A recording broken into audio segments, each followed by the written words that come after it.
This is Koga Ash, or well, it's Ash Prime in his new Deluxe skin. It looks pretty cool, right? And the Nakana Ryu skin is pretty sweet as well. Now with the Deluxe Ash skin, he also got a rework to some of his abilities.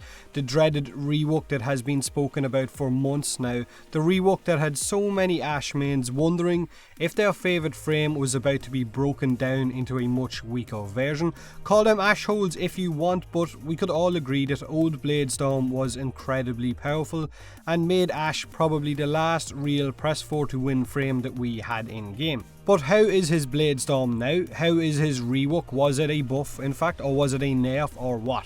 What do you guys think? Let me know in the comment section below. Bladestorm now has two modes. The first mode is activated by pressing your ability, which enters you into the marking mode, where you can place up to 3 marks onto an enemy. That's the golden or yellow symbols that you're seeing above enemies on screen right now.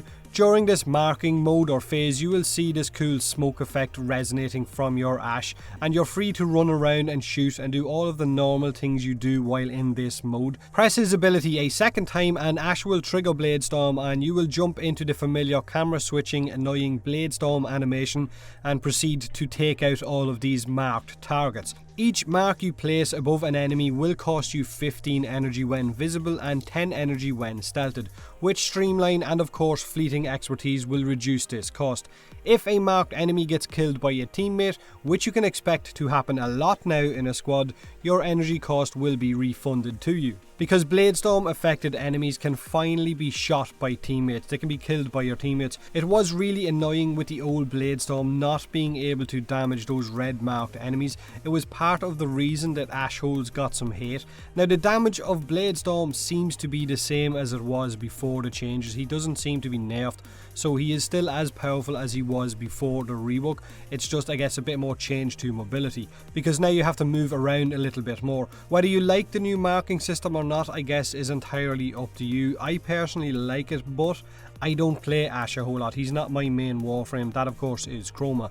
Old Bladestorm was a bit more static and boring in my opinion, but it was incredibly effective. Whereas Ash with this Bladestorm feels like he has a lot more freedom, and the range on Bladestorm is now a 50 meter base range for marking those enemies, which is great. Also, enemies killed by Bladestorm will now dissolve, leaving no corpse behind to trigger any alarms. Now of course, like every rework to frames in Warframe, some Ash players will love these changes and some won't. It's as simple as that. It might have been cool if enemies marked were just killed by your clones and not have you jumping into that animation, leaving you free to run around and still shoot enemies if you wanted to. The fact that they kept the Bladestorm animation in after saying, I think it was on a dev stream, that it was something they wanted to change because the constant camera switching during the animation is something a lot of players complained about because of the nausea, I guess, attached to it, is a little bit frustrating. But I know they had tried several different variations of a new Bladestorm and I guess they just didn't work out. Now his shuriken ability was also left untouched. It wasn't changed at all, something that I know Ash players wanted buffed a bit or even changed to a different ability. However, his teleport and his smokescreen both seen slight tweaks. Ash can now teleport to objects like containers, exploding barrels, and so on. Basically, they said anything that has a health bar. And his smokescreen can now be cast while running or in the air, so you won't have to stop to cast it.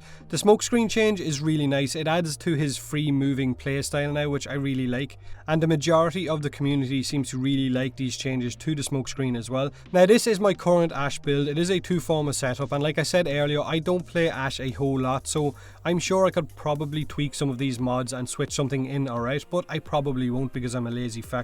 Let me know what you guys think of Ash's rework and of course his new Koga Deluxe skin and of course the Nakana skin as well in the comment section below this video. Now before I go, something else I wanted to quickly speak about was the new sortie reward table changes that were also added in this update. In order to stop us from constantly being given 2000 endo as a reward, they have added 3 new items into the sortie table: 3 Nithane, Forma and a 3-day booster. So this is apparently to diversify the sortie reward table and give us more options of items that we can get. The reason for Nithane being added is apparently because the majority of currently active players have less than 9 Nithane in their account. probably because after you've built everything that needs Nightane, it becomes fucking useless. You can't trade it and you can't sell it, so what's the point in doing Nightane missions? Forma being added to the reward table, I understand, because players could always do with more Forma, whether they're going to use it on a new weapon or a new frame or whatever. And the 3-day booster can always be used to help them level up and of course farm new resources as well. But the Nightane feels just like loot table dilution, adding it in there. Instead of getting Endo, now I fully expect to get Nightane for a few days in between getting a lens or a booster, and we can probably expect to see the Nightane cost of future items to be increased as a result of this as well, because players are going to be getting more Nightane. Let me know what you guys think of the sortie table changes. I'm not a big fan of it, I'm going to be honest, but Digital Extremes have said that they're keeping a close eye on it and want feedback on it, so this is mine. And as always, thanks very much for watching. Don't forget to leave a like if you enjoyed the video, or don't if you didn't. Subscribe for more Warframe, and